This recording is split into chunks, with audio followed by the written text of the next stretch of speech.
Good evening, good people. This is Josh Coach coming to you. Doing my annual winter solstice video and understanding and talking about what it is, the significance of today. The winter solstice happened at around 5:02 a.m. this morning. It happens at the blink of an eye. Well, Coach, what do you mean by it happening in the blink of an eye? Well, it's just one of those things like what happens where, as we understand with time, we know that the Earth is in constant rotation, and it takes 24 hours to give it a complete rotation at its axis of 23.4 degrees. And so because it's on the constant rotation, once it gets to what is called 502, once it got to 502, as time continued and we rotate, and because of the time that the Earth, the revolution of the Earth is ticking around the sun, it's only going to stay there for about a moment. And then you'll have 503. Or they're 502 at 2 seconds, 3 seconds, of course, as the time goes on. So you have it a blink of a second, but we still have the solstice where the Earth is significantly pointing away from the sun. And even though it happens in a blink of an eye, it's still going to take at least 3 days in order for you to see the significance in the time of when the sun rises versus when the sun sets. Now, a part of this and why it is so significant is it's been known that during this time, because it is the shortest day of the week, yet it's the longest day of the year, that this is when the Earth or when the sun gets to where it has that small time frame, that all of a sudden now the days will go start getting longer. But you won't notice it until 3 days later. And so whenever I speak about this, I often think about the education that we get in regards to what we get in our particular, how can I say, religious understanding of what happens. I mean, we're talking about the sun, the sun, that it particularly dies at this time of year under certain understandings. And then in 3 days, it starts to be out longer. The other thing is, what is the significance of the sun? I have mentioned many times about what it is that the sun gives in regards to life. For example, I've talked about sun gazing, something that we have been told and many a times when we're coming up and as a youngster that we should not stare into the sun, because if you stare into the sun, that you may get blind. I have stared into the sun, and in staring into the sun, you get two significant things that happen to you. One, you get melatonin secretion. Melatonin is the hormone that is designed to help you feel tired, to go to sleep. And when you go to sleep, the melatonin helps your body repair from everything that you've been doing through the day. That's why it's so significant for you to get rest. Well, when you think about the winter solstice and understanding that this is the shortest time that you get the daylight, well, when your body is responding as it does under the understanding of your circadian rhythm, where it notices where in your eyes that, okay, let's turn off the melatonin, it's time for you to wake up. Well, then as the day goes by, because it's the shortest day of the year, your body's now, the sun is going down, and then understanding that because before we had things like lights that we turn on or lights we have on our devices, our body's natural response to lack of light going into our eyes secretes this melatonin so that we can go to sleep. And so since the day is hasn't been up, the sun hasn't been up and it hasn't been daytime very long, we then now get the understanding that once it turns night, it is time our bodies start to shut down. We tend to wind down. Of course, eventually we go to sleep. So therefore, the way that the sun works is it has not only its uses for us and having an understanding of what's called our sleep-wake cycles, but what it does and how our body responds to the sun when it is out. We know that when the spring times come, during what's called the spring equinox, that's when the alignment of the earth is going to be equal. The point is going to be equal to that of the sun, equal equinox of during that time. That's when things will start to come alive. You get the flowers blooming.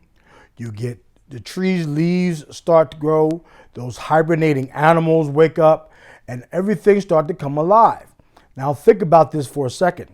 During the wintertime, we have hibernating animals. We know that some plant life die. They lose their leaves.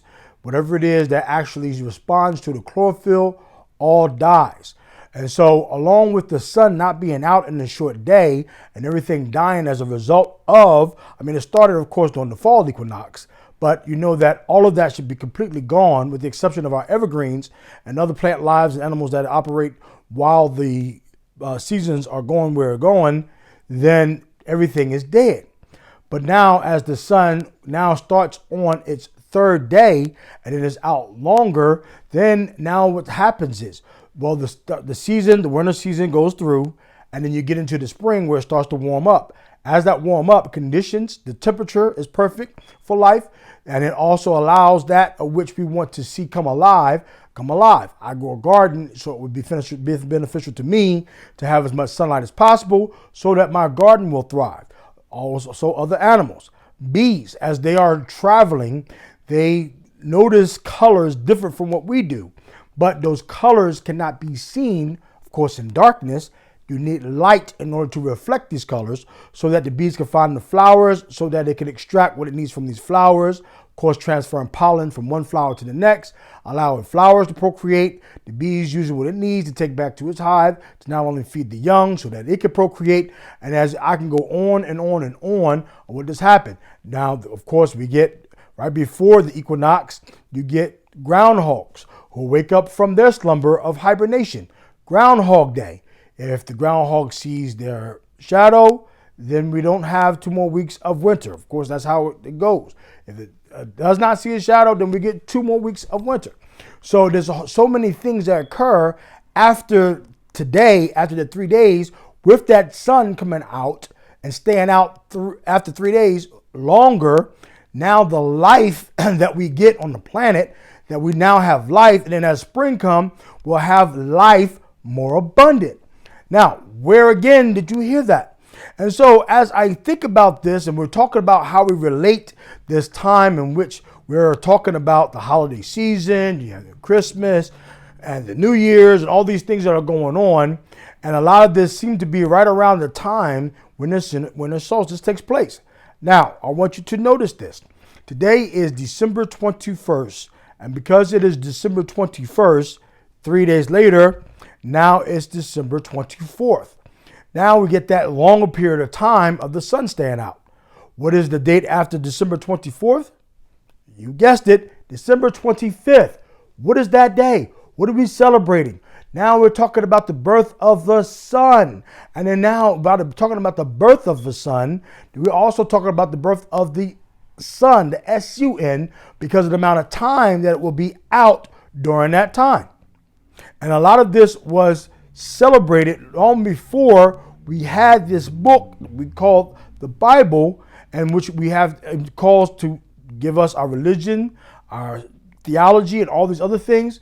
But the sun, celebrating the sun, again, that was responsible for all life on the planet, because if we didn't have it, photosynthesis in plants, the green chlorophyll that's in plants could not take place, nor could it create the sugars of food necessary, because yes, we need the nutrients in the ground, we need the water to be able to get whatever it is you're coming through. You also need the sun in order to produce the food necessary. That's why our plant life are called producers. Not only do they produce an amount of what we need in regards to food, but because they use oxygen as a waste product, we need oxygen to live. So they're giving us oxygen as well as food to eat. That's why they're called producers and we're called consumers.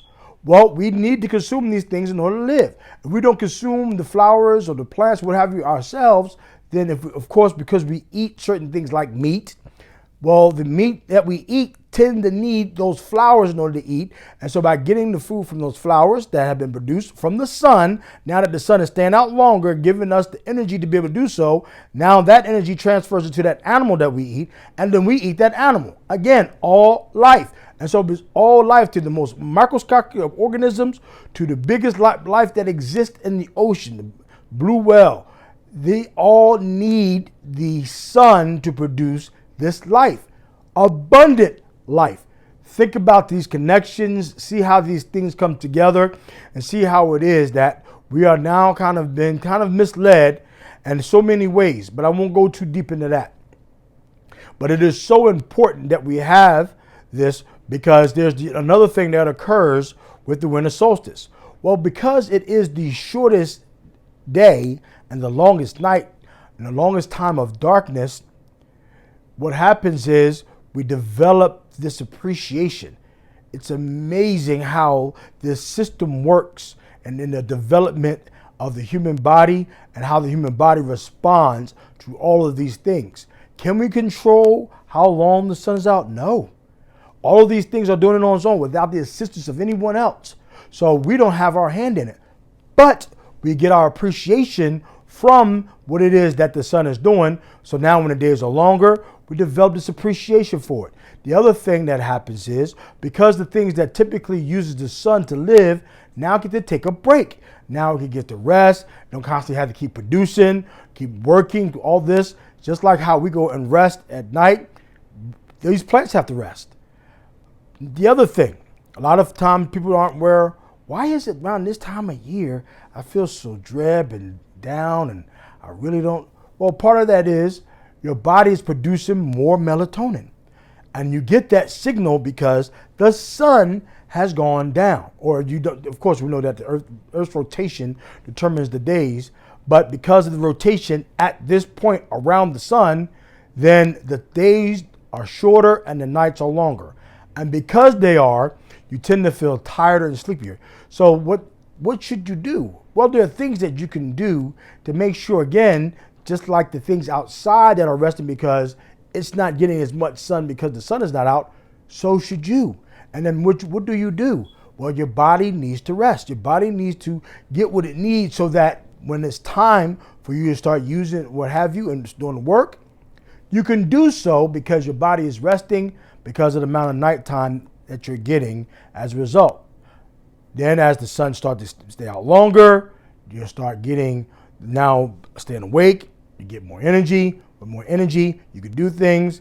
What's going to happen? Again, these things are going to come up. We have been designed to have to produce or to have places where we can get our own food. We should be able to walk, get whatever we want off the tree, consume it as much as we need, and continue doing whatever it is we need to do. Our bodies are designed to move. We're designed to do things. And because we have been designed to put on this planet at such a time, at such a place, to be able to exist here because we have a purpose for being here.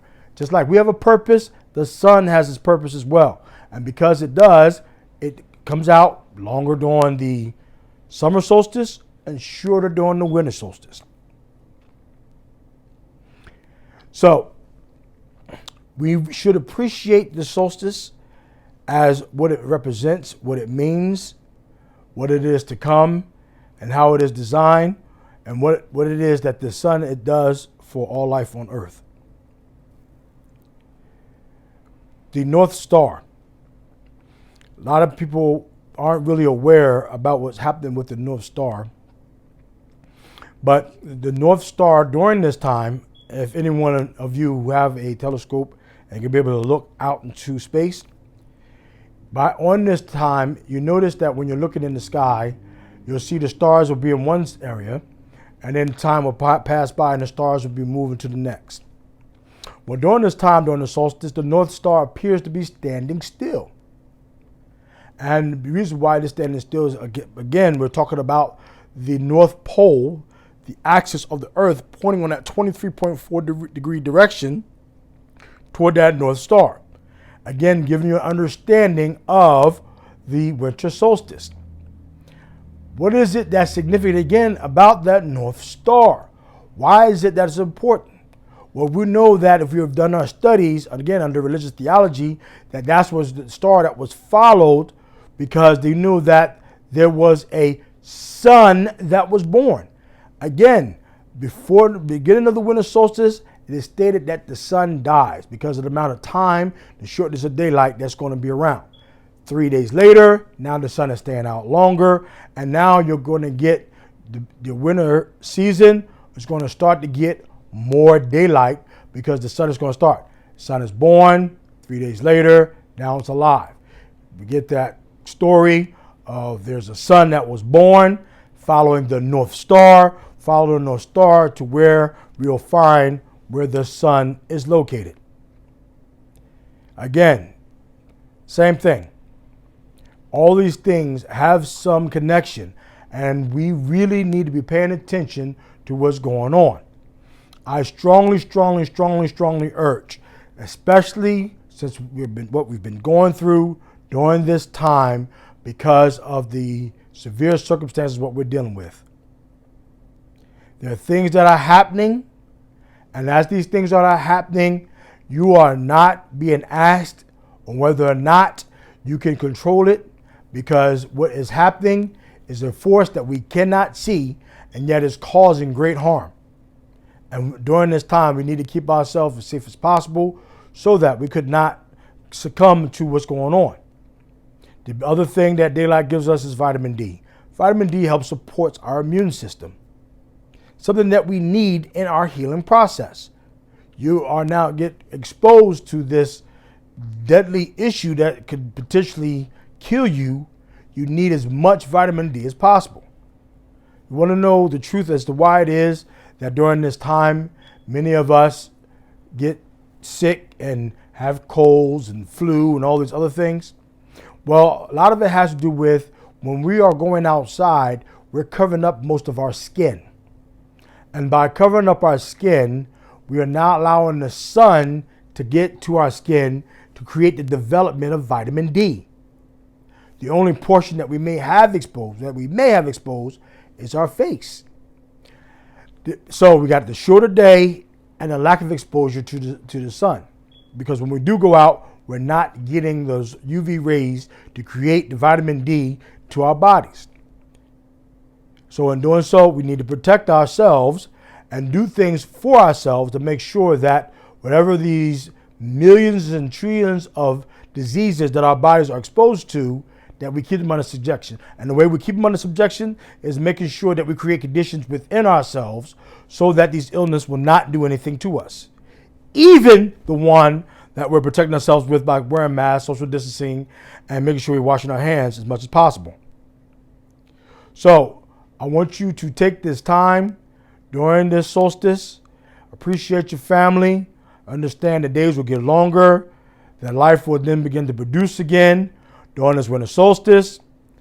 Celebrate the time that you have to be able to appreciate the solstice. And as you appreciate the solstice, again, when we're coming around to what we celebrate again in regards to our season change in late March, will be our spring equinox as a time of sowing seed and then reaping, which will be reaping a harvest from the seeds that we sow, and also doing the things that we enjoy by being outside, getting as much sunshine as possible so that our bodies can get the necessary energy to be able to keep us healthy. That way we can become wealthy and wise. It's Energized Coach coming to you, talking about the time of the winter solstice. It is such a time of celebration. I'm excited about it. You should be excited about it. Make sure you do not allow this day to go by without expressing your appreciation for what it is that you have been given. Because if it had not been for that, you would not be able to be here to enjoy the life that you have, the life that you want to have with those that you care about, and to be able to abide in the purpose of what you have while you're on this planet. And that is to be a blessing to those, because this planet and the sun has truly been a blessing to you. Enjoy your winter solstice until I come back to you with my next video. I love you. I want you all to be well, live well, stay safe, stay healthy, care about one another, and do that which is good. Peace.